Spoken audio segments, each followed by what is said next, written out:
Bonsoir à tous et à Bonsoir à toutes. tous.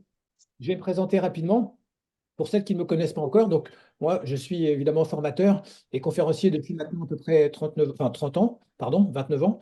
Et je fais de la formation de façon diverse et variée depuis à peu près 39 ans, parce que j'ai fait différents métiers comme formateur, enseignant, recruteur, manager. Et ma grande passion, en fait, ma seule grande passion dans la vie, c'est la psychologie, c'est-à-dire en fait la science qui essaie de comprendre qu'est-ce qui se passe dans nos cerveaux. Évidemment, j'ai commencé par le mien, et puis je me suis intéressé très vite aux autres, parce qu'on ne peut pas se comprendre tout seul si on ne s'intéresse pas aux autres en même temps. Donc j'ai écrit 59 livres, enfin je ne sais même plus exactement combien j'en ai écrit d'ailleurs, parce que je suis toujours en train d'écrire. J'en ai pas écrit sur l'hypersensibilité, mais bon, il y a déjà des livres intéressants sur le marché, donc je ne sais pas si c'est vraiment utile. Je vous donnerai d'ailleurs une bibliographie succincte sur ce thème-là, parce que c'est vrai qu'il y a quand même des gens qui ont creusé vraiment le sujet. Par contre, moi, ce que je peux dire, c'est que je suis hypersensible, évidemment, depuis toujours, parce que je crois que quand on l'est à la naissance, on le reste toute sa vie. Voilà. On pourra discuter de ça après si vous n'êtes pas d'accord. Alors, les trois ou quatre questions auxquelles je vais tenter de répondre ce soir, succinctement, parce qu'on n'a pas non plus une journée entière, mais en plus, c'est un sujet très complexe, me semble-t-il. Donc, la première chose, évidemment, c'est de définir ce qu'est l'hypersensibilité, que c'est un mot, et comme d'habitude, ce mot, ben, il est utilisé également. Ensuite, j'essaierai de faire un espèce de bilan, entre guillemets, des avantages et inconvénients de l'hypersensibilité, parce que on voit, en fait, il y a vraiment deux courants. Il y a des gens qui diabolisent, en fait, l'hypersensibilité, et d'autres qui pensent que, en fait, les hypersensibles sont les rois du pétrole, des saints, les sauveurs du monde. Évidemment, moi, mon avis, il est beaucoup plus nuancé que ça. Je pense que c'est un mélange des deux.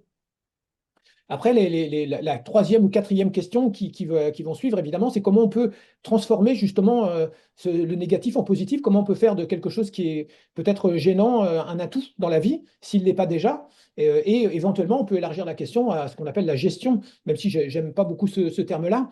Mais c'est vrai que voilà, qu'est-ce qu'on fait avec avec l'hypersensibilité, que ce soit la nôtre ou celle des gens qu'on rencontre, parce que même si vous n'êtes pas hypersensible, forcément, vous êtes en contact avec des hypersensibles, il y en a un peu partout. Et donc, à un moment donné, on est amené à se poser des questions, ben, comment réagir avec ces gens-là. Voilà. Ça vous va comme programme des réjouissances? Tout à fait. Oui. Vas-y. C'était ce qui était prévu, tu t'y tiens, c'est bien. Après, je ne sais pas pourquoi j'ai fait des traits verts sur le. Ouais, tu as fait ça avec dans ton option d'affichage et quand tu as écrit quelque chose, sûrement tu t'es mis en stylet. Ouais. Est-ce qu'on Mm. peut effacer ça ou c'est pas Oui, gênant? tu peux, mais c'est que Ouais. toi qui peux parce que c'est toi qui as le partage. Alors, comment je fais C'est dans ça? la barre d'outils. Ouais. Tu as une barre d'outils, tu as une gomme et tu vas dessus. Alors, ça doit être dans plus alors, non? Appui. Écoute, comme j'ai plus la barre puisque c'est toi qui partage, c'est un peu compliqué de retrouver. Ah oui, par d'outils, ça y est, je l'ai. Alors, je vais essayer d'effacer ça. Ça doit être la gomme. Toc, toc, voilà. Voilà, Et là, pof, voilà. voilà. Mieux comme ça. Alors, maintenant, on va pouvoir attaquer la falaise. Donc, la question, qu'est-ce que c'est que l'hypersensibilité? L'hypersensibilité, en fait, je vais la définir de plusieurs façons différentes. La première définition, entre guillemets, qui n'est pas vraiment une définition, c'est une citation, mais je trouve qu'elle est tellement parlante que j'aime bien l'utiliser. Je suis pourvu d'une sensibilité absurde, ce qui érafle les autres me déchire. Ça, c'est Gustave Flaubert, un écrivain que tout le monde connaît, je pense. Et voilà, je trouve que c'est une très bonne façon de clarifier, en fait, d'expliciter, d'exprimer ce qu'on ressent quand on est hypersensible. Alors, maintenant, on va rentrer un petit peu plus dans le détail. Pour faire court et simple, et puis surtout pour vous permettre de mémoriser en fait tout ce que je vais proposer comme idée, j'ai trouvé en fait un acronyme, parce que j'aime bien trouver des mots qui résument d'autres mots, et je dis souvent l'hypersensibilité, c'est une histoire d'ex. Alors, évidemment, quand on pense à ça, on pense à ses ex, c'est pas exactement de ça qu'il s'agit. Donc, de quoi s'agit-il? L'hypersensibilité, c'est d'abord et avant tout, bien sûr, une sensibilité, et je définirai après ce que c'est que la sensibilité, évidemment, mais c'est une sensibilité particulière. C'est une sensibilité extrême. C'est-à-dire qu'elle est plus forte. Et d'une façon générale, on verra après dans quel domaine, mais on pourrait dire qu'elle est à la base, comme trait de caractère, si vous voulez, elle est beaucoup plus forte. Ensuite, elle est exacerbée. Alors c'est un peu la même chose, mais c'est un peu différent. Exacerbée, ça veut dire qu'elle est comment dire, stimulée de façon excessive ou extrême à des moments particuliers de la vie ou dans certains domaines. Et puis, évidemment, pour certains, pour ceux qui ne le sont pas en particulier, ou ceux qui en souffrent, elle est souvent jugée comme excessive. C'est-à-dire, je suis trop sensible. Voilà, j'entends souvent cette phrase-là. Et d'ailleurs, moi aussi, je l'ai prononcée quand j'étais jeune. Et enfin, de l'extérieur, par exemple, quand on est recruteur, on se dit que parfois, cette hypersensibilité, c'est une qualité extraordinaire, d'abord parce qu'elle sort de l'ordinaire par définition, et ensuite parce qu'elle a un côté ultra positif. Et c'est peut-être ça qu'on va regarder ensemble, c'est-à-dire que voilà, toutes ces facettes, qu'elles soient négatives ou positives. Donc, vous avez toutes entendu parler de la courbe de Gauss. Gauss est un statisticien en fait qui a compris qu'on pouvait montrer sur un graphique à peu près n'importe quelle population sur n'importe quel critère. Et si on prend le critère de la sensibilité, on va avoir un ventre mou jaune avec des gens qui sont un peu plus ou un peu moins sensibles que la moyenne, autrement dit qui sont dans la moyenne. Et puis on a des gens qui sont plutôt du côté vert, qu'on appelle des hyposensibles. Hypo, ça veut dire en dessous, c'est comme hippopotame, celui qui est en dessous du fleuve. Donc il y a des gens qui sont hyposensibles, qui ressentent moins voire même très peu les choses pour le vert foncé. Et ce qui nous intéresse évidemment, c'est le côté rouge ou orange, c'est-à-dire des gens qui sont beaucoup plus sensibles que la moyenne. Donc si vous êtes hypersensible, eh ben, c'est clair que vous êtes dans cette espèce de minorité, là, cette frange rouge qui correspond à un pourcentage relativement faible de la population. Alors il n'y a évidemment pas de statistiques officielles, parce qu'il n'y a pas de définition officielle de l'hypersensibilité. Il y a des gens qui disent que c'est 10%, d'autres 5%, d'autres, j'ai même vu 15%. Évidemment, ça dépend comment dire, des critères que l'on utilise. Si on prend être plus sensible que la moyenne, bah, on peut intégrer ceux qui sont dans la frange orange. Et là, on arrive probablement à 20-30%. Mais si on prend le mot au sens strict du terme, c'est-à-dire la fraction rouge, on est probablement entre 5 à 10%, c'est-à-dire une personne sur 10 ou sur 20. Alors, une autre façon de définir l'hypersensibilité, c'est de dire tout simplement que les hypersensibles sont des gens qui ressentent tout. C'est-à-dire ce sont des espèces d'amplificateurs de signaux. Et quand on dit tout, ça veut dire qu'ils ressentent tout plus vite. Ça, c'est le premier critère, c'est la rapidité comment dire, de ressenti, tout simplement. Et c'est lié, en fait, comment dire, à des neurotransmetteurs qui fonctionnent plus rapidement chez les hypersensibles que chez les autres. Et ça a été prouvé, étudié en long, en large et en travers. Donc, rapidité de réaction. Ensuite, la réaction, elle n'est pas seulement plus rapide, elle est surtout beaucoup plus forte. C'est-à-dire qu'on va réagir plus vite, mais surtout plus fort. Ça veut dire qu'on va être touché beaucoup plus profondément que d'autres personnes. Ensuite, il y a un troisième critère qui est moins évident, mais qui revient souvent dans les études que j'ai vues, c'est la fréquence. C'est-à-dire que plus on est hypersensible, plus on est sensible en fait, plus on va être touché, bousculé, bouleversé fréquemment. Tout simplement parce que on est touché par plus de choses, plus de gens, plus de mots, plus d'actions, plus de tout et n'importe quoi. Donc du coup, ça multiplie en quelque sorte les occasions de but. Et puis, bien entendu, bien entendu, ça n'a rien d'évident, mais c'est quand même quelque chose de connu. Quand on est hypersensible, on est touché plus longtemps. Ça veut dire on va garder plus longtemps le ressenti, le souvenir positif ou négatif de ce qui nous a touché. Ce qui veut dire que, par exemple, si vous êtes des hypersensibles, eh bien, peut-être vous vous rappelez, comme moi, des mots, des choses que vous avez vécues il y a 30, 40, 50 ans. Voilà, le temps n'existe pas pour l'hypersensibilité. On peut très bien se rappeler des détails très précis de plusieurs dizaines d'années, comme s'ils étaient encore là. Voilà. Et d'ailleurs, c'est souvent le cas pour les hypersensibles, de continuer à vivre avec des impressions, des émotions qui sont toujours présentes. Ce qui est évidemment une exception, puisque vous savez que la plupart du temps, les émotions ne sont pas faites pour durer. En moyenne, c'est vraiment une moyenne, toute émotion confondue, les émotions devraient, entre guillemets, je déteste ça, mais c'est pour faire court, elles devraient durer 90 secondes. 90 secondes. Donc vous imaginez bien que si vous vous rappelez d'un mot qu'on vous a dit il y a 40 ans, eh ben, c'est beaucoup plus que 90 secondes. Ça veut dire qu'il y a quelque chose, il y a un mécanisme qui a, on pourrait dire, solidifié, en quelque sorte, cristallisé ce souvenir et cette émotion. Donc, pour faire court et simple, en fait, je dirais que les hypersensibles sont des gens qui ont une capacité à observer, à entendre, à décoder beaucoup plus les détails que les autres. Voilà, c'est comme si en fait on avait une acuité beaucoup plus fine qui va aussi, qui a des avantages et des inconvénients qu'on verra plus tard évidemment. Mais ça, le sens du détail, c'est un des caractères peut-être les plus frappants des hypersensibles. Et d'ailleurs, en général, ça fait partie comment dire, des malentendus entre hypo et hyper, parce que l'hypo ne comprend pas pourquoi tu t'énerves pour un rien, parce que c'est évidemment rien pour l'hyposensible, alors que c'est tout pour l'hypersensible. C'est l'arbre qui cache la forêt, évidemment. Après, il y a des gens qui ont étudié les domaines dans lesquels l'hypersensibilité va se développer. Parce que, contrairement à ce que je croyais il y a encore 10 ans, l'hypersensibilité n'est pas homogène. C'est-à-dire qu'on peut être hypersensible plus ou moins dans tel ou tel domaine. Donc, il y a 5 grands domaines qui sont vraiment les endroits privilégiés pour déployer son hypersensibilité, d'après donc un psychologue qui s'appelle Dabrowski. Donc évidemment, ces 5 domaines recouvrent les 3 parties du corps, du cœur et de la tête, mais vous allez voir que c'est pas forcément de façon homogène. Donc les 2 premiers, évidemment, c'est ce qu'on appelle l'hypersensibilité corporelle. Et cette hypersensibilité corporelle, elle contient 2 domaines distincts, parce que c'est vraiment 2 choses qui sont différentes et qui ne sont pas corrélées. Donc on peut très bien avoir l'une, mais pas l'autre, et inversement. Donc il y a d'abord, évidemment, ce qu'on appelle l'hypersensibilité sensitive. Ça veut dire tout simplement la faculté de ressentir au niveau des sens, des 5 sens, beaucoup plus de choses que les autres, beaucoup plus de détails, encore une fois. Donc si vous êtes, par exemple, hypersensible olfactif, vous allez sentir des odeurs que les autres ne sentent pas. Mais vous croisez quelqu'un dans la rue et vous êtes capable de dire, bah tiens, c'est tel parfum. Moi, je suis hypersensible visuel. Je vois des détails sur les visages apparemment que beaucoup de gens ne voient pas. Voilà. Un musicien va avoir peut-être une hypersensibilité auditive. Un masseur peut-être ou un sculpteur une hypersensibilité au niveau de la main, etc., etc. Un cuisinier peut-être au niveau de la bouche, au niveau du goût.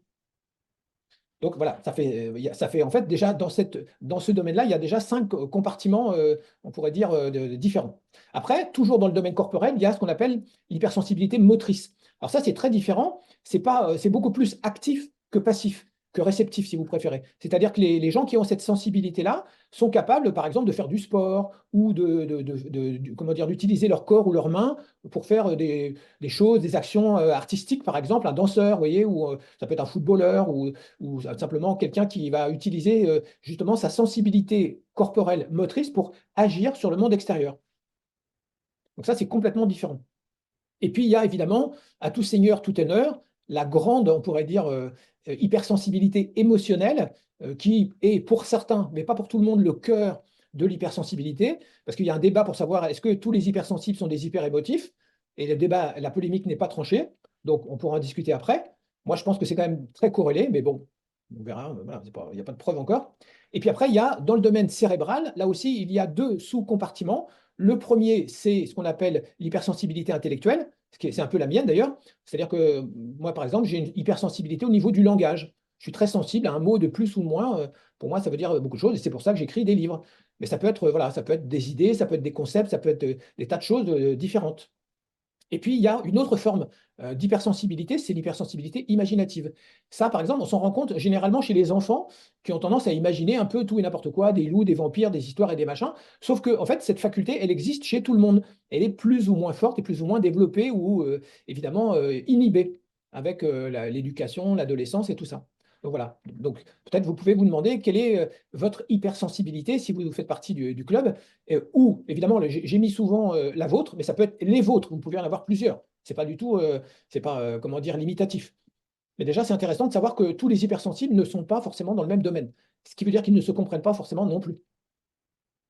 Alors, on peut aussi définir la sensibilité par un critère très simple, qui est le critère de seuil.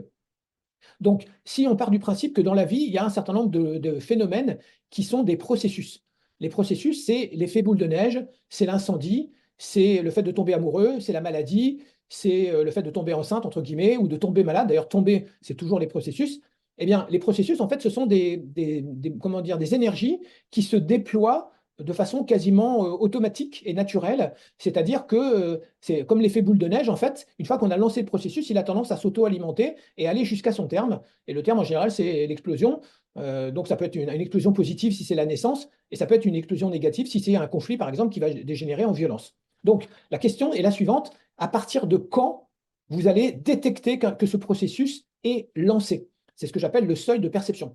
Plus vous êtes sensible, plus votre seuil de perception est bas. Et inversement, pour les hyposensibles, eh bien, le seuil de perception est plus haut. Ça veut dire qu'ils vont se rendre compte plus tard. Évidemment, c'est plus intéressant, mais en même temps, c'est plus déstabilisant de se rendre compte qu'un processus négatif est déjà lancé. Voilà. Alors, il y a un autre seuil qui est très intéressant aussi, c'est qu'on appelle le seuil de non-retour. En fait, on ne l'appelle pas comme ça, on parle plutôt du point de non-retour, c'est-à-dire du seuil ou du point à partir duquel, du moment, si vous préférez, à partir duquel on ne peut plus rien faire, on ne peut plus empêcher le processus d'aller à son terme. Par exemple, la maladie de dégénérer comment dire, de façon mortelle, pour un cancer, par exemple. Mais ça peut être n'importe quoi. Quand on tombe amoureux, et à un moment donné, on ne peut plus revenir en arrière. Et voilà, et c'est vrai pour quasiment tous les processus. Et c'est clair qu'on ne peut intervenir qu'entre ces 2 seuils. Ce qui veut dire que plus vous êtes conscient de ces seuils, plus vous pouvez améliorer votre capacité d'intervention sur les choses. Et ça, c'est déjà un avant-goût peut-être de l'avantage de l'hypersensibilité. Alors, une dernière définition, entre guillemets, ou une dernière approche de l'hypersensibilité, c'est de dire tout simplement que la sensibilité, déjà, qui est la base de l'hypersensibilité, c'est la capacité à faire quoi? À ressentir les choses et à réagir. Donc là aussi, c'est une définition qui englobe les deux aspects, parce que là aussi, il n'y a pas d'unanimité là-dessus.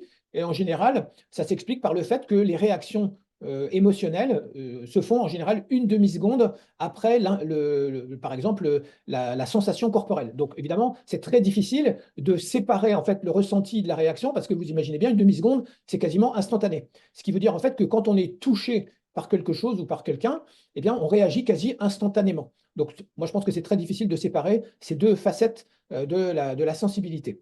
Alors, on réagit à quoi? On va réagir essentiellement aux stimulations, c'est-à-dire tout ce qui vient de l'extérieur, et d'une manière générale, je dirais encore plus au changement. Parce que tout changement va générer en fait une réaction qui est en général une réaction de stress. Que le stress d'ailleurs soit négatif ou positif, puisqu'il y a des stress positifs, évidemment. Et ces changements ou ces stimulations sont souvent externes, c'est-à-dire ça vient de l'extérieur, parce que nos sens sont orientés vers l'extérieur, mais il y a aussi, et c'est encore plus vrai d'ailleurs pour les hypersensibles, des changements internes. On sent que voilà, notre état émotionnel, physique, je parle pour la maladie par exemple, il y a des gens qui sentent plus vite que d'autres qu'ils tombent malades. Moi, je connais un hyposensible qui se rend pas forcément compte qu'il est en train de tomber malade, et bah, du coup, sa mère est au courant avant lui, et du coup, il ne reconnaît pas, et quand il s'en rend compte, c'est un peu trop tard. Voilà. Encore une fois, avantage, inconvénient. Donc l'idée, c'est on est bombardé en permanence de stimulation. Là, j'en ai mis qu'une pour le besoin du schéma. Et cette stimulation va déclencher deux types de réactions. Une première réaction interne, qui est l'émotion et ou la sensation, parce que évidemment, tout ça, c'est complètement lié. Et ça peut aussi être une pulsion, c'est-à-dire une énergie de mise en mouvement de quelque chose. Ça, c'est la première réaction. Et puis, juste après, il va y avoir une deuxième réaction qui sera extérieure, qui va se manifester dans deux directions différentes, dans deux domaines, l'action concrète et la communication vis-à-vis de quelqu'un. Voilà, ça, c'est les deux sortantes, les deux réactions extérieures, en fait, qui font suite, en fait, à une émotion, une sensation forte ou une pulsion. Alors, il y a beaucoup de gens qui pensent que, moi je le pense aussi d'ailleurs, que l'hypersensibilité, c'est un trait de caractère. Et un trait de caractère, ça veut dire qu'il est constitutif de notre personnalité et qu'il est globalement fiable et stable dans le temps. Ça ne veut pas dire que le degré d'hypersensibilité ne peut pas augmenter ou diminuer, mais la caractéristique, la catégorie, si vous voulez, la couleur, pour reprendre le schéma de la courbe de Gauss, celui-là, il va relativement peu varier dans le temps. Donc, cette hypersensibilité, en fait, j'ai cherché à quoi elle était corrélée. Et évidemment, parce qu'un trait de caractère, ça n'arrive presque jamais complètement seul. Donc, c'est corrélé à quoi? Alors, évidemment, les corrélations ne sont pas absolues, ce n'est pas une obligation. Ce n'est pas parce que vous êtes hypersensible que vous allez avoir tous les traits de caractère que je vais développer maintenant, mais quand même, demandez-vous si ce n'est pas un peu votre cas ou si ce n'est pas le cas des hypersensibles que vous côtoyez, parce que la fréquence, elle est quand même très forte. Donc, le premier trait de caractère, c'est l'introversion. C'est facile à comprendre, j'expliquerai après avec un schéma. L'introversion, ça veut dire qu'on se tourne vers l'intérieur, puisque quand on est hypersensible, le monde est dangereux, pour faire court et simple. Et les gens aussi. Il faut savoir que les gens sont très méchants. Il y a un autre trait de caractère qui est moins connu parce qu'il est plus, comment dire, psychopathologique. C'est ce qu'on appelle le névrosisme. Alors, ça fait un peu barbare, mais ça veut dire tout simplement, c'est ce qu'on appelle en fait dans la vie courante le négativisme, voire même le pessimisme. Ça veut dire qu'on sait maintenant de façon absolument certaine que les hypersensibles ont plutôt tendance à voir le verre à moitié vide que le verre à moitié plein. Ils ont plutôt tendance en fait à voir les choses négatives qui pourraient arriver que les choses positives. Voilà. Moi, je pense que c'est un mécanisme de défense, tout simplement. Et donc, on sait également que les hypersensibles ressentent plus souvent la peur et le stress que les autres, statistiquement et on pourrait dire par quantité de décharge émotionnelle dans la journée et dans la vie. Et d'autres chercheurs ont montré qu'il y avait un lien entre l'hypersensibilité et la précocité de quoi? La précocité de la souffrance ou de ce qu'on appelle les blessures ou les traumatismes. Il est clair que tous les enfants, toutes les personnes ont vécu des souffrances, des blessures et des traumatismes. En tout cas, il y a quand même, même si ce n'est pas prouvé absolument, il y a quand même des études qui tendent à montrer que la quasi-totalité des enfants ont vécu au moins un traumatisme, ne serait-ce que le traumatisme de la séparation d'avec la mère. Voilà. Mais il y en a beaucoup d'autres qui peuvent se greffer par-dessus. Mais la différence, c'est que chez les hypersensibles, ces traumatismes sont beaucoup plus précoces. C'est-à-dire qu'ils arrivent dans la petite enfance, la toute petite enfance, voire même dans le, comment dire, dans le ventre de la mère. Alors, on en a parlé tout à l'heure, il y a un trait de caractère qui est quand même très corrélé à l'hypersensibilité, c'est l'hyperémotivité. Donc, c'est quoi la différence entre les deux?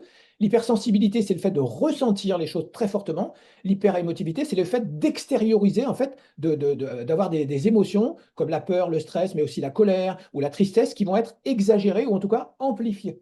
C'est ça l'hyperémotivité.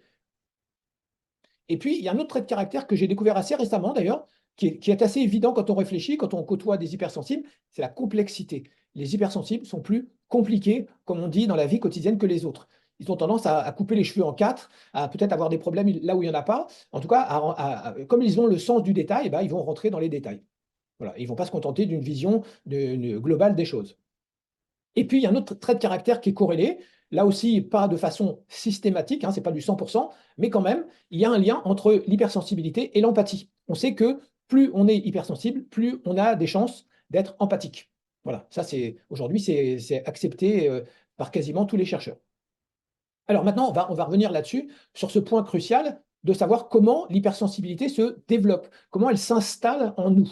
Parce que c'est quand même une question un peu mystérieuse. Donc, je rappelle simplement qu'on est bombardé de stimulations, que certaines de ces stimulations sont positives, mais pas toutes. Et donc, il y a des agressions ou des déstabilisations ou voilà, des choses ou des agressions purement et simplement qui vont se manifester de façon précoce. À partir de ce moment-là, on va retrouver le schéma des deux niveaux de réaction, mais de façon un peu plus structurée. Donc voilà ce qui se passe. La première réaction, évidemment, ça va être une réaction, on pourrait dire interne, qui sera immédiate. Ça sera la douleur si l'agression est physique, par exemple un bébé qui est frappé par ses parents ou simplement par quelqu'un d'autre. Donc ça peut être de la souffrance psychologique si par exemple l'enfant se sent injustement puni, par exemple, ou abandonné, rejeté ou n'importe quoi. Hein, je vous renvoie aux 5 blessures de lettres de Lise Bourbeau. Et ça peut être aussi, ça va générer en même temps un stress qui aura lieu avant ou après donc l'agression. Après, parce qu'une fois qu'on a été agressé, ben, on va développer en fait un mécanisme de défense et on va avoir peur de revivre évidemment la même souffrance, la même agression avec la même personne ou dans la même situation. Donc ça, c'est des choses qui se font quasi immédiatement. Et ensuite, c'est là où ça devient intéressant, il va y avoir une réaction à long terme.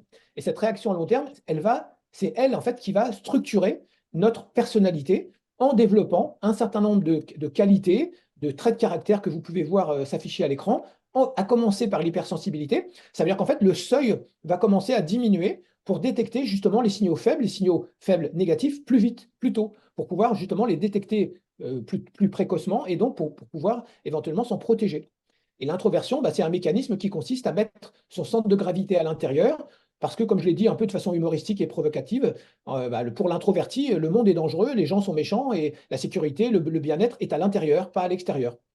Et le pessimisme, ça fonctionne avec ça. C'est une attitude en fait défensive qui consiste à se prémunir, en fait, à se protéger, à imaginer, à anticiper tout simplement tout ce qui pourrait être négatif dans la vie pour mieux réagir.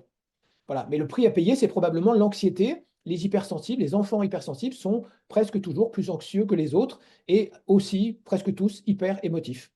Et puis, on a vu la complexité et l'empathie que j'ai évoquée tout à l'heure, bah, ils vont se greffer au fur et à mesure, pas forcément dans cet ordre-là, mais ils vont se greffer avec on pourrait dire, ce mélange. En fait, c'est comme un pack.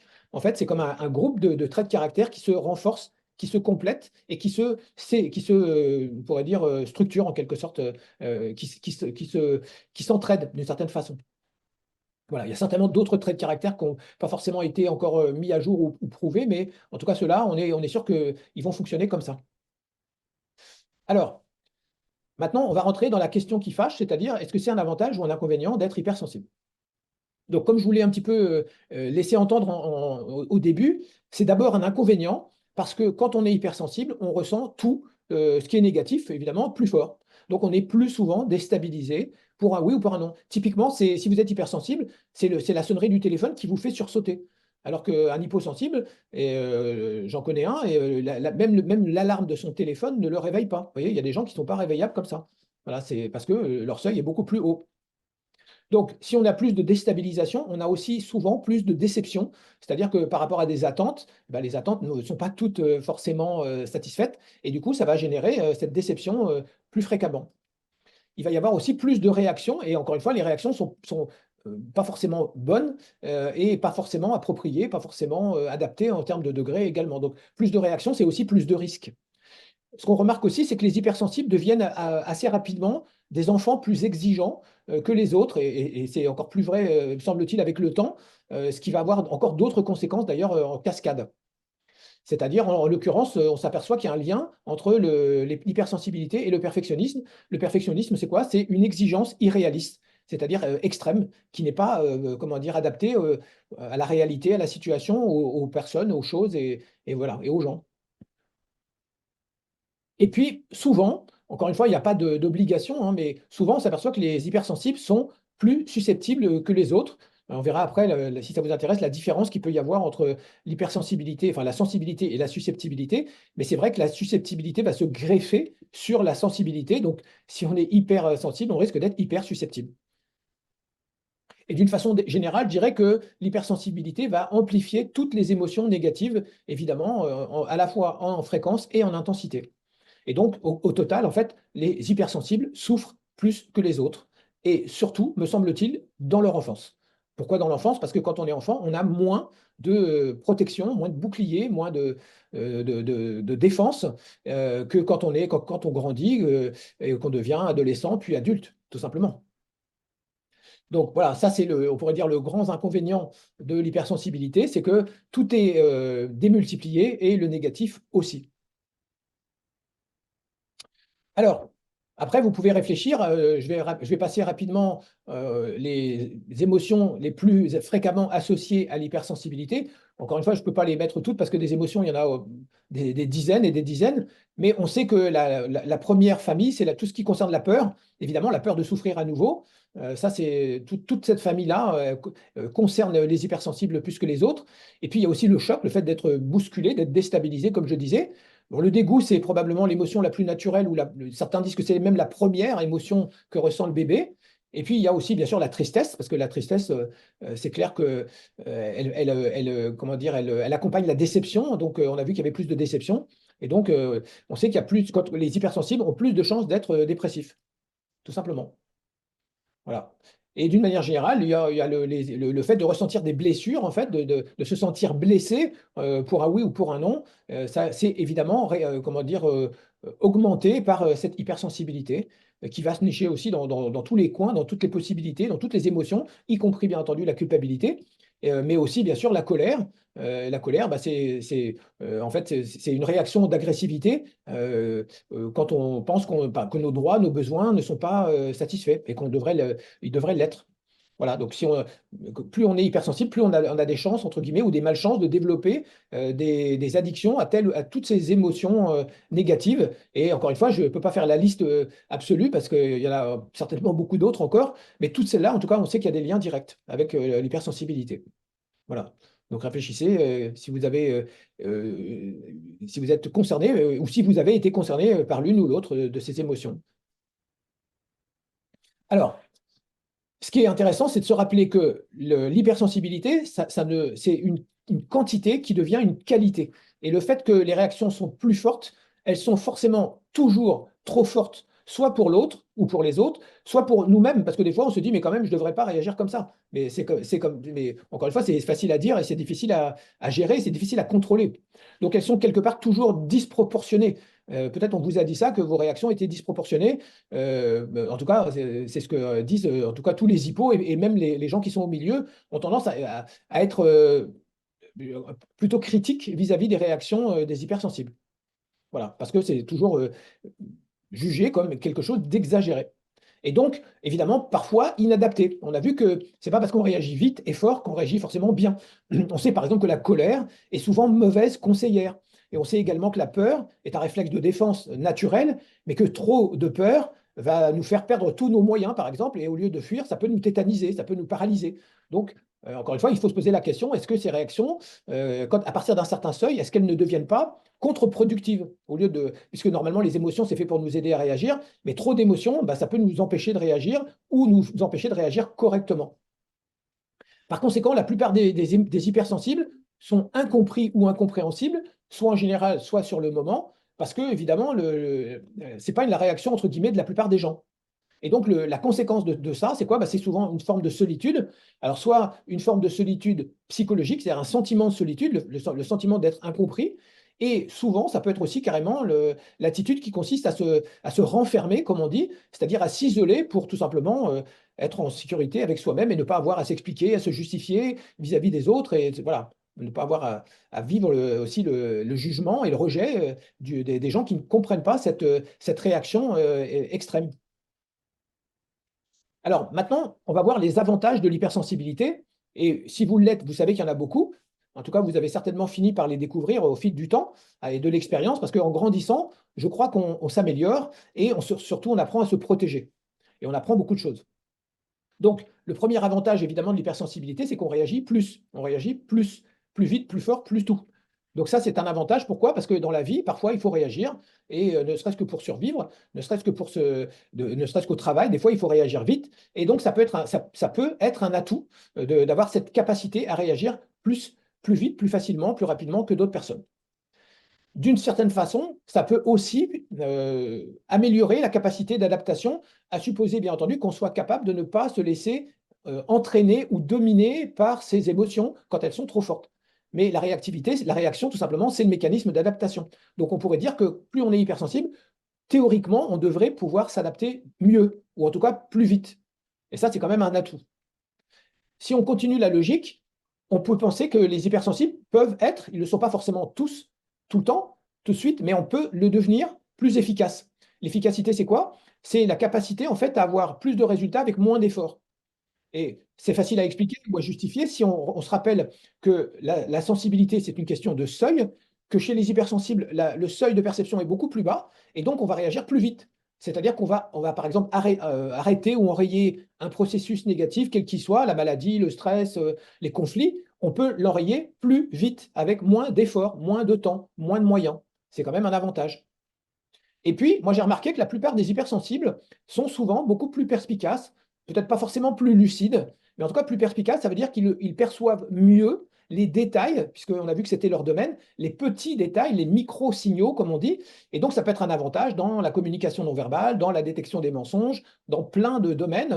On sait que, par exemple, Sherlock Holmes est un hypersensible. Quand il est tel qu'il est décrit dans les romans, on comprend bien que sa personnalité, c'est son hypersensibilité qui le rend aussi perspicace et qui lui permet au final de trouver l'assassin ou les assassins. On sait aussi que l'hypersensibilité est un des moteurs de la créativité, donc ça c'est quand même un avantage dans la vie. La créativité, ce n'est pas forcément le côté artistique. Tous les hypersensibles ne sont pas des artistes, contrairement à ce qu'on pourrait croire, mais en tout cas, ils ont tous plus la fibre créative que d'autres. Ils sont plus facilement créatifs ou ils peuvent le devenir plus facilement. Et on peut être créatif dans plein de domaines, dans son métier, dans son travail, dans sa vie quotidienne, dans sa cuisine, dans sa décoration, dans sa communication. Et puis, certaines personnes pensent que les hypersensibles sont plus fiables, c'est-à-dire que comme ils sont plus exigeants et qu'ils ont plus besoin de sécurité, eh bien, ils vont faire ce que tout le monde fait, ce que font tous les êtres humains, ils vont donner aux autres ce qu'ils voudraient recevoir eux-mêmes. Et donc, ils vont être fiables parce qu'ils voudraient avoir en face d'eux des gens fiables. Et souvent, ils sont également plus intègres. L'intégrité, vous savez ce que c'est une forme de fiabilité. Ça consiste à faire ce que l'on a dit qu'on allait faire. Autrement dit, à respecter sa parole. Donc, plus on est hypersensible, plus on risque on a des chances d'être à la fois fiable et intègre. Tout simplement parce qu'on a besoin d'avoir en face de soi des gens plus fiables et plus intègres. Tout simplement. Et enfin, c'est pas encore une fois définitif, on sait que les hypersensibles sont souvent plus subtils que les autres. Hein, j'ai mis la publicité de Linde, que tout le monde connaît, quelques grammes de finesse dans un monde de brut, parce que je trouve qu'elle illustre bien en fait justement cette qualité un peu particulière qui fait que l'hypersensible, il va être beaucoup plus sensible à tout ce qui est subtil, à tous ces détails qui sont voilà. Et puis je rajoute évidemment l'empathie, parce que l'empathie, on l'a vu, c'est un des traits de caractère qui est associé à l'hypersensibilité Et l'empathie, c'est très utile dans la communication, pas seulement psychothérapeutique ou psychiatrique, mais aussi dans la communication de tous les jours, dans la communication avec ses enfants, avec son conjoint, avec ses amis, avec ses collègues, tout simplement. Ça permet de ressentir la peine ou la douleur des autres et d'y réagir de façon positive et sécurisante, par exemple. Et puis, il y a des gens aussi qui pensent que il y a des auteurs en fait qui pensent que les hypersensibles sont plus impliqués, plus passionnés, plus entiers dans ce qu'ils font, dans leur manière de travailler. Voilà, ils vont mettre davantage de cœur et donc ils vont mettre peut-être davantage d'énergie et peut-être ils auront plus de résultats.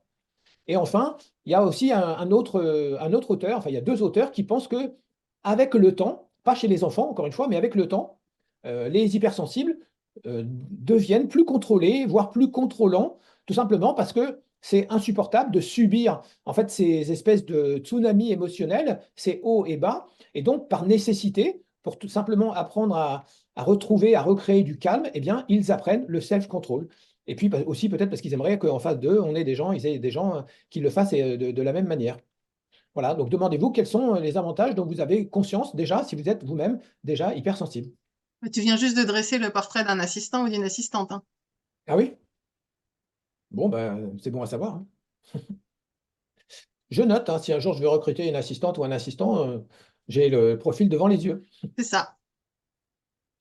Alors, on peut aller encore plus loin, se demander à quoi concrètement, à quoi sert la sensibilité. Donc, on a déjà vu que ça servait à réagir, c'est-à-dire en fait à avoir une action extérieure sur le monde justement extérieur. Mais ça sert aussi à rebondir, c'est-à-dire comment dire, à sortir en fait d'une situation difficile, délicate ou négative. Ça sert à, voilà. Donc ça, c'est très important. Et moi, je pense que la sensibilité est un des moteurs de la réussite, parce que ça permet justement peut-être de réussir plus vite, plus facilement, plus rapidement, voilà, d'aller plus loin, des choses comme ça. Et il ne faut pas oublier que la sensibilité, ça permet aussi et surtout d'anticiper. Donc ça permet d'anticiper d'autres échecs. Ça permet donc d'apprendre aussi, donc de s'améliorer. Et au final, on l'a vu, je l'ai déjà dit, mais je vais le répéter tout le temps, ça sert à s'adapter. C'est un outil, la sensibilité, c'est un mécanisme d'adaptation. Donc l'hypersensibilité, on pourrait dire, au final, ça peut être un outil d'hyper-adaptation et de protection, puisque le but du jeu, c'est aussi de protéger contre les agressions extérieures ou intérieures, parce que des fois, on est soi-même son propre bourreau, mais en tout cas, il y a des agressions extérieures, qu'elles soient physiques ou verbales, ou mentales, ou professionnelles, ou personnelles. Et au final, moi, je pense que l'hypersensibilité, c'est un moyen de survie, en fait. C'est un moyen pour booster sa capacité de survie. Alors, quelles sont les études où les hypersensibles vont réussir plus que les autres, plus facilement? Eh bien, il y a d'abord les études. Il y a plein de gens qui ont montré que les hypersensibles réussissent mieux dans les études que les autres. Et d'ailleurs, c'est facile à comprendre. En fait, il suffit d'aller dans les universités ou les écoles et on s'aperçoit qu'en fait, plus on progresse vers le haut, plus on a un pourcentage d'hypersensibles. Parce que l'hypersensibilité va nourrir à la fois la complexité, la créativité et donc des mécanismes, la mémorisation également, des mécanismes qui permettent d'apprendre, de comprendre plus facilement, plus rapidement, plus complètement que d'autres. Évidemment, l'art est un des domaines privilégiés d'épanouissement pour les hypersensibles. Encore une fois, c'est pas automatique, mais quand même, enfin, je crois qu'on peut dire que tous les artistes sont des hypersensibles. Certains sont même des écorchés vifs. L'amour, la relation amoureuse est aussi un des domaines où les hypersensibles peuvent s'épanouir parce que les sentiments, les émotions, les relations sont des choses qui sont complexes et donc c'est un des domaines où l'hypersensible va pouvoir utiliser justement son caractère, voilà, son trait de caractère dominant qui lui permet de ressentir les choses peut-être avant même qu'on lui dise. Et puis, on sait aussi que les hypersensibles sont souvent portés vers la spiritualité.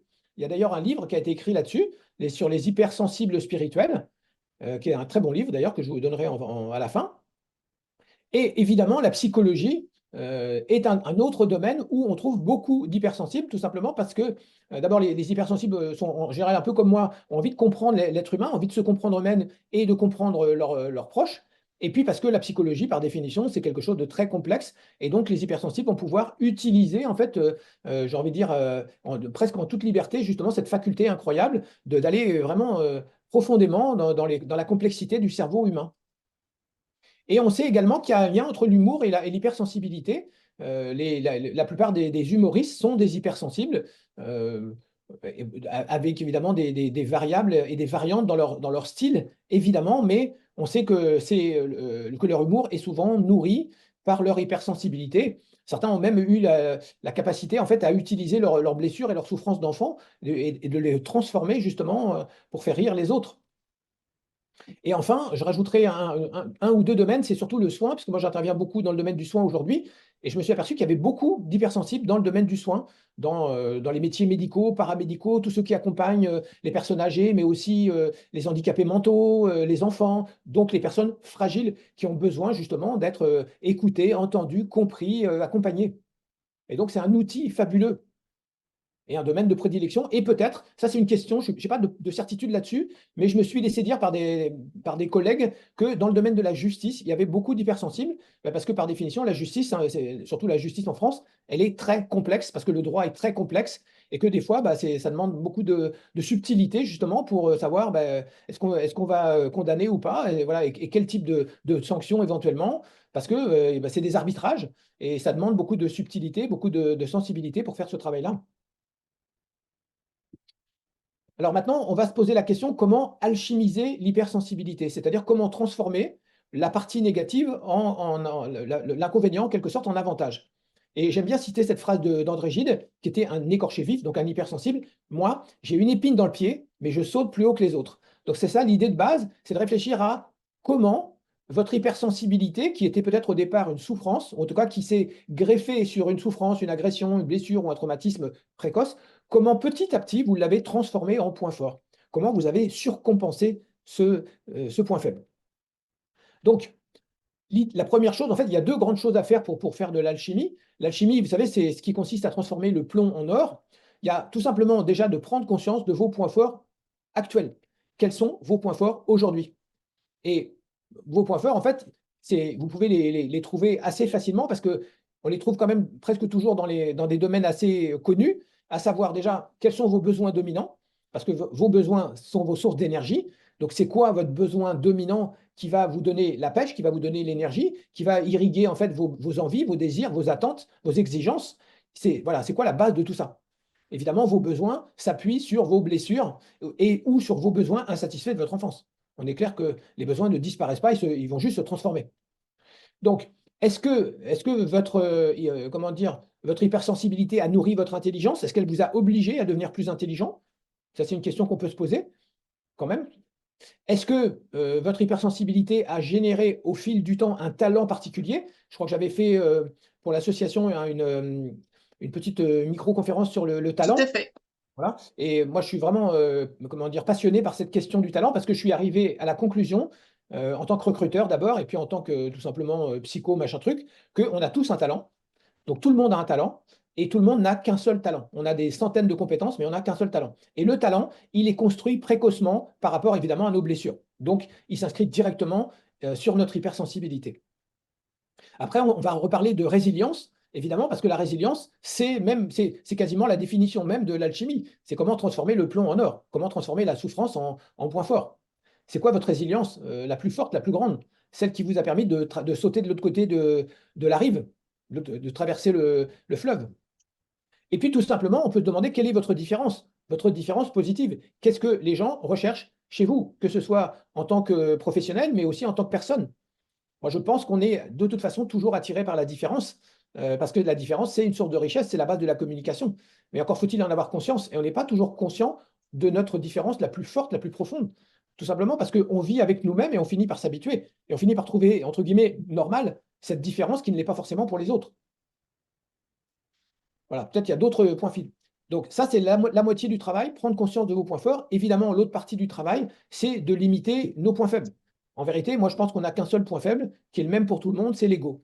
Mais cet ego, il va prendre des formes différentes pour chacun d'entre nous, et ça sera nos défauts, ça sera nos carences, ça sera les domaines où on réagit pas bien, où on est moins heureux, moins efficace, moins pertinent, moins adapté, tout simplement.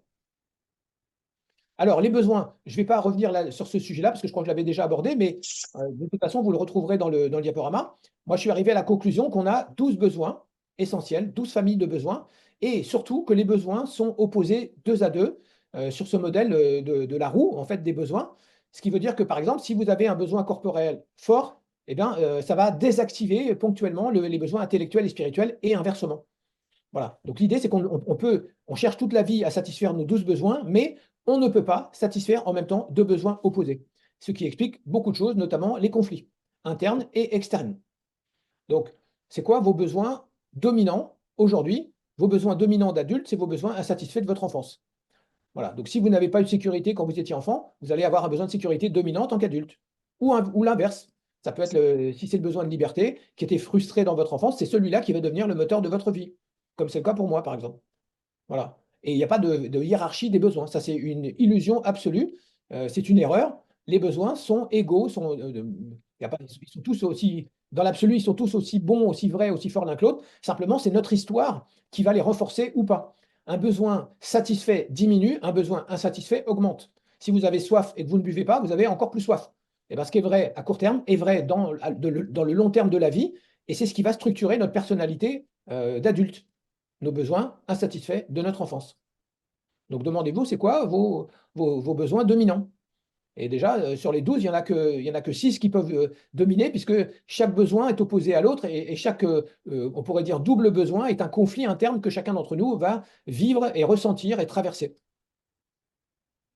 Donc ça permet déjà de commencer à voir un petit peu clair, en fait, à l'intérieur de nous. Donc vous avez certainement tous entendu parler de la pyramide de Maslow. Donc c'est les 6 premiers besoins que j'ai mis à gauche. Eh bien, en face de ça, il y a des besoins opposés. Donc voilà, j'ai évoqué quelques oppositions, mais évidemment, c'est valable pour tous les besoins. Tous les besoins ont un besoin complémentaire en face, qui n'est ni bien, ni mieux, ni moins bien, mais simplement il est opposé. Ça veut dire qu'il va jouer le rôle de frein. Et bien sûr, il ne pourra pas être satisfait en même temps. Voilà. Maintenant, peut-être que quand un besoin est satisfait, on passe automatiquement au besoin opposé. Et ça permet de comprendre aussi pourquoi on change, pourquoi il y a des changements internes, pourquoi il y a des changements à l'extérieur aussi chez les autres. Alors, il y a quelque chose que vous pouvez aussi travailler, réfléchir, questionner, c'est quelles sont, au pluriel, vos intelligences les plus fortes. En France, en fait, on vit encore, comme dans beaucoup de pays occidentaux, avec le QI, le quotient intellectuel, qui, de mon point de vue, est une escroquerie absolue. D'abord parce que c'est un test qui a été créé en 1901 peut-être, par un psychologue français pour dépister les malades mentaux à l'école. C'était fait pour écarter les malades mentaux de l'école. Donc, vous voyez que déjà la finalité et la date, ça ne correspond pas vraiment à ce qu'on appelle l'intelligence aujourd'hui.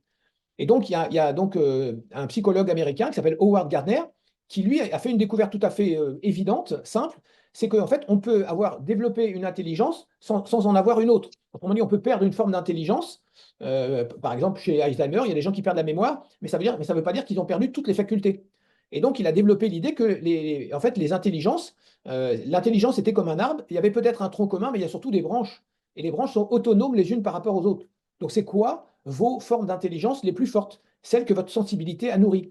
Encore une fois, ça ne veut pas dire que les intelligences qui sont étudiées par le QI français, à savoir l'intelligence mathématique ou logique, et l'intelligence verbale, autrement dit les maths et le français, ce qu'on trouve à l'école française, ça ne veut pas dire qu'elles n'existent pas, mais elles sont pas forcément, elles sont pas plus importantes que les autres. Et la bonne nouvelle, c'est que si vous n'êtes pas doué pour ces deux types d'intelligence, il en reste encore au moins 6, parce qu'à la fin, il a même rajouté d'autres formes d'intelligence. Donc, c'est quoi les autres formes d'intelligence? C'est l'intelligence visuelle, c'est l'intelligence interpersonnelle, donc l'intelligence relationnelle, mais c'est aussi l'intelligence de la nature, la capacité à se diriger, à survivre dans la nature. Et c'est aussi, bien sûr, l'intelligence corporelle qu'on a évoquée tout à l'heure, capacité d'utiliser ses mains et son corps. Et puis, il y a l'intelligence auditive aussi, bien sûr, qui est celle des musiciens ou des interprètes ou des traducteurs. Et puis, il y a l'intelligence intrapersonnelle qui permet d'être à l'écoute de soi, à l'écoute de ses besoins, de ses valeurs et tout ça. Voilà. Alors, le talent, qu'est-ce que c'est que le talent? Le talent, c'est ce que vous faites depuis toujours sans jamais l'avoir appris. Et moi, mon avis, c'est qu'on a tous un talent, encore une fois, que ce talent, il est pas vraiment inné, mais en tout cas, il est prédisposé, autrement dit, il est précoce, comme l'hypersensibilité. Après, il est régulier, ça veut dire qu'il va revenir sous différentes formes, mais il va revenir, il va se manifester à travers des jeux, des actions, des activités, des résultats, des succès. Et puis, il est évidemment corrélé avec une certaine facilité de faire, de comprendre et d'apprendre. Et puis, bien sûr, il y a toujours le critère du temps, de la rapidité de compréhension, d'acquisition et d'application. Plus on est talentueux pour quelque chose, plus on fait vite, plus on agit vite, plus on progresse vite. Et c'est évident, c'est fluide en fait. Ça veut dire il y a une espèce c'est comme si c'était naturel, c'est comme si c'était évident pour la personne. Et bien sûr, au final, on sera plus efficace, on est plus efficace dans notre talent. Le talent, c'est l'endroit où on est le plus efficace, c'est ce qu'on fait de mieux et c'est ce qu'on fait mieux que les autres. Et bien sûr, c'est corrélé avec du plaisir. On a du plaisir à faire une tâche, à utiliser notre talent, parce que c'est un mécanisme d'épanouissement, tout simplement. Et en général, on a plus confiance en nous, même si cette confiance en soi, elle est plus ou moins inconsciente. C'est-à-dire qu'on n'est pas forcément capable d'en parler, mais une fois qu'on est en train d'agir, une fois qu'on fait la chose, eh ben on y va, quoi. On n'a pas peur et on se lance et on continue et on va jusqu'au bout. Et donc, on est aussi relativement indépendant des autres. On n'a pas besoin d'avoir forcément une formation, un professeur, quelqu'un pour nous expliquer, pour nous corriger, etc. On peut évoluer relativement seul. Et en plus, bien sûr, c'est corrélé avec une reconnaissance, c'est-à-dire le talent, c'est là où on cherche à être reconnu et c'est en général l'endroit où les autres nous reconnaissent justement une facilité, une efficacité supérieure à la moyenne. Et souvent, pas toujours, mais souvent, c'est corrélé avec une certaine passion. Ça peut être la passion de n'importe quoi, pour une activité, pour un domaine, quel qu'il soit. Et la passion, on l'a vu, c'est directement la manifestation de l'hypersensibilité. Et enfin, dernier critère, quand on a un talent, on n'est pas sensible à l'échec. C'est-à-dire qu'il y a pas vraiment d'échec, hein. C'est comme Edison, quand on lui a demandé quel était son secret pour inventer autant de choses, il a dit, ben, c'est très simple, pour moi, il n'y a pas d'échec, il n'y a que des expériences. Quand on utilise son talent, on expérimente et on apprend. On n'est pas sensible à l'échec. On ne vit pas l'échec comme un échec. À la limite, l'échec n'existe pas. Alors, la résilience. La résilience, vous connaissez tous Boris Cyrulnik, c'est le plus sympathique et le plus, comment dire, médiatique aussi des psychiatres français, en tout cas. Et c'est lui qui a développé ce concept-là dans ses livres. Et en fait, il explique que la résilience, c'est justement la capacité à rebondir. Donc, vous voyez tout de suite le lien avec l'hypersensibilité. Soit c'est la capacité à rebondir ou à repartir, hein, quand on pense à un cœur qui s'arrête, ou simplement après un échec. Et d'une manière générale, c'est la capacité à se relever justement d'un échec quand on est entre guillemets par terre, par la vie ou par quelqu'un ou par quelque chose. Donc évidemment, c'est en fait c'est très intéressant, c'est la capacité à transformer un traumatisme, une blessure, donc quelque chose de négatif, en force, donc en atout, ou en talent ou en quelque chose de positif. De toute façon, en mathématiques, moins par moins, ça fait plus. Donc la résilience, c'est cette capacité que nous avons tous à transformer le malheur en opportunité, en fait, en force.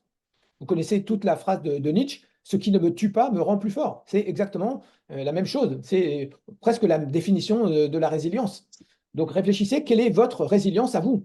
Quel est l'endroit où vous avez le plus transformé justement votre souffrance, votre échec, votre carence, votre boulet en force? C'est ça la résilience. Et d'après Boris Cyrulnik, tous les êtres humains ont cette capacité. Simplement, certains l'utilisent plus tôt, plus fréquemment, plus longtemps que d'autres, c'est tout. Donc, c'est quoi votre différence au final? C'est ça qui est important. Et comment si vous êtes hypersensible, bien sûr, comment on l'appelle, dans quelle catégorie, dans quelle étiquette on vous colle peut-être? Par exemple, des fois, on parle beaucoup ce qu'on appelle les HP, les hauts potentiels, HPI, haut potentiel intellectuel. Des fois, on parle de haut potentiel émotionnel. Ben, quelqu'un qui a un haut potentiel, c'est presque toujours un hypersensible. Aujourd'hui, on parle aussi beaucoup des surdoués. On parle de la surdouance. Bah, c'est le même principe, hein. Les surdoués, c'est des gens qui ont des capacités plus fortes que les gens de leur âge.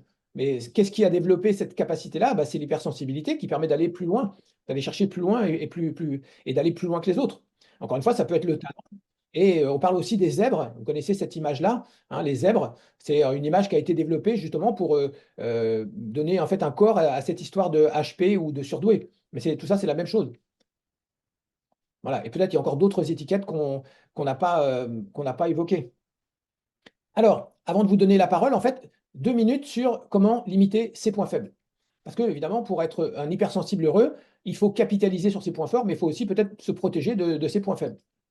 Donc, l'idée, en fait, c'est quoi? C'est que quand on est hypersensible, on a été blessé ou traumatisé précocement.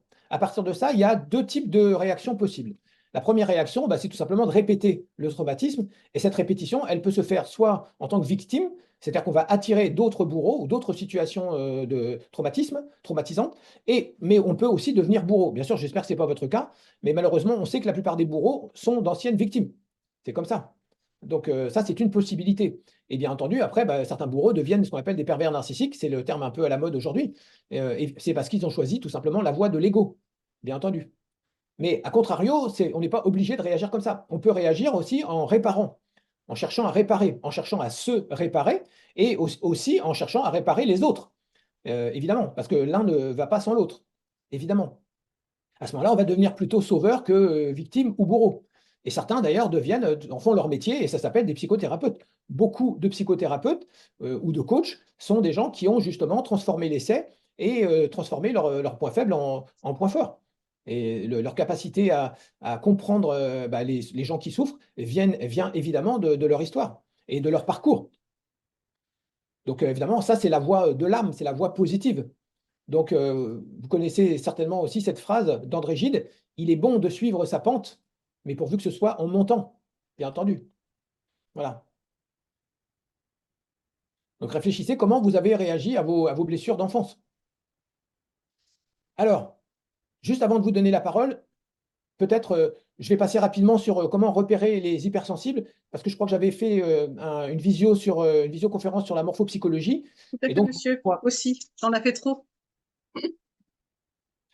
j'utilise évidemment la morphopsychologie pour repérer les hypersensibles. Alors ce que je vais dire, évidemment, ce n'est pas une loi absolue, bien entendu, mais en général, on sait que plus les gens ont un corps grand et mince, autrement dit, plus ils sont rétractés, plus la sensibilité de base est forte. C'est pas encore une fois, c'est une probabilité. Voilà, donc ça peut être un élément pour aider déjà à vous identifier, puis surtout à repérer les gens qui sont comme vous. Maintenant, on peut le faire aussi avec le visage, évidemment. Ce qui est vrai pour le corps est vrai pour le visage. Les visages des gens hypersensibles, souvent, sont minces et grands, c'est-à-dire élevés. Voilà. Mais encore une fois, il ne faut pas prendre ça au pied de la lettre. Ce sont des probabilités, ce n'est pas une vérité. Après, il y a ce qu'on appelle les hypersensibles partiels. Donc là, en fait, on a deux catégories que vous reconnaissez peut-être si vous avez suivi la conférence avec moi, à savoir les réagissants qui ont un cadre, donc un corps rétracté avec un visage étroit et allongé, mais des récepteurs sensoriels dilatés, c'est-à-dire grands et ouverts. Les récepteurs sensoriels, c'est les yeux, le nez, la bouche. Et puis, on a aussi, à l'inverse, les concentrés. Les concentrés, c'est l'inverse. Ils ont un cadre dilaté, mais ils ont des récepteurs sensoriels rétractés. Les yeux, le nez, la bouche. Donc, ils vont avoir une autre forme de sensibilité, beaucoup plus focalisée sur certains aspects, certains domaines, certaines relations souvent. Donc, ça peut être une autre façon de les repérer également. Et après, évidemment, l'art de gérer les émotions, ça s'appelle l'intelligence émotionnelle, hein. Je vous renvoie au livre de Daniel Goleman, L'intelligence émotionnelle, qui est une synthèse des différentes recherches. Et lui, il explique qu'en fait, ce qu'il faut faire, c'est tout simplement d'abord apprendre à percevoir ses propres émotions. C'est ce qui permet de les gérer. Et puis, plus on le fait sur soi-même, plus on est capable d'identifier les émotions des autres et donc d'y réagir de façon correcte, évidemment. Et après, un des moyens de gérer son hypersensibilité ou celle des autres, c'est d'utiliser la spiritualité. On a vu qu'il y avait des hypersensibles spirituels. Peut-être que on pourrait dire là aussi, une espèce de sortie naturelle. Alors, qu'est-ce que c'est que la spiritualité? Il n'y a pas de définition officielle, mais pour moi, en tout cas, la spiritualité, c'est un voyage individuel ou collectif qui va en fait de l'ego à l'amour. Quand il est collectif, ça s'appelle la religion. La religion, c'est un c'est un voyage spirituel collectif, c'est-à-dire structuré avec un groupe, avec une voilà. Mais il y a des gens qui ont comment dire, une spiritualité individuelle. Et le but, c'est de développer l'amour universel, tout simplement. Parce que, encore une fois, l'ego et l'amour, c'est un peu l'opposé. Enfin, l'amour est l'âme, puisque l'amour, c'est l'énergie de l'âme, évidemment. Donc, voilà, peut-être que vous avez déjà commencé ce travail-là. Et si ce n'est pas le cas, moi, on me demande souvent c'est quoi ma spiritualité. Moi, je donne souvent la spiritualité Toltec, parce que je crois que les Toltecs ont une spiritualité qui peut permettre de diminuer l'emprise de l'ego sur notre corps, sur notre tête, sur notre cœur et sur nos vies et sur nos relations. Parce que les accords Toltec, par exemple, que ce soit ne prends pas les choses de façon personnelle, ça c'est pour la susceptibilité, ou que ta parole soit impeccable, ça évite de blesser l'autre et de se laisser blesser par les autres. Et fais toujours de ton mieux, c'est un rempart contre le perfectionnisme, évidemment, et les exigences qu'on peut avoir qui sont parfois complètement exagérées. Voilà. Donc, les accords Toltec, c'est un moyen, parmi d'autres, de limiter l'emprise de l'ego sur nous et donc de développer, de capitaliser le côté positif de l'hypersensibilité. Donc, je vais juste donner un exemple et après, je vous donne la parole. C'est l'exemple que vous connaissez en fait souvent parce que souvent, quand on parle d'ego, on parle d'ego surdimensionné. Et c'est vrai que l'ego, c'est quoi? C'est une sorte de sous-personnalité qui cherche à se valoriser, qui cherche à valoriser son image et qui s'appuie sur une sorte de croyance entre guillemets inconsciente ou invisible d'une pseudo-supériorité et d'une pseudo-séparation. En vérité, on n'est jamais séparé vraiment des autres. Et bien sûr, l'ego est alimenté ou alimente l'avidité, c'est-à-dire le désir d'avoir toujours plus, de profiter toujours plus de la vie, des gens, des choses. Et la susceptibilité, bien entendu, dont on a parlé, c'est un exemple particulièrement connu de manifestation de l'ego. La susceptibilité, c'est la sensibilité plus l'ego. Et puis après, il y a évidemment la haine, et puis toutes les autres formes tous les autres mécanismes en fait qui consistent évidemment à se valoriser d'une manière ou d'une autre, soit dans la réalité, soit dans la discussion.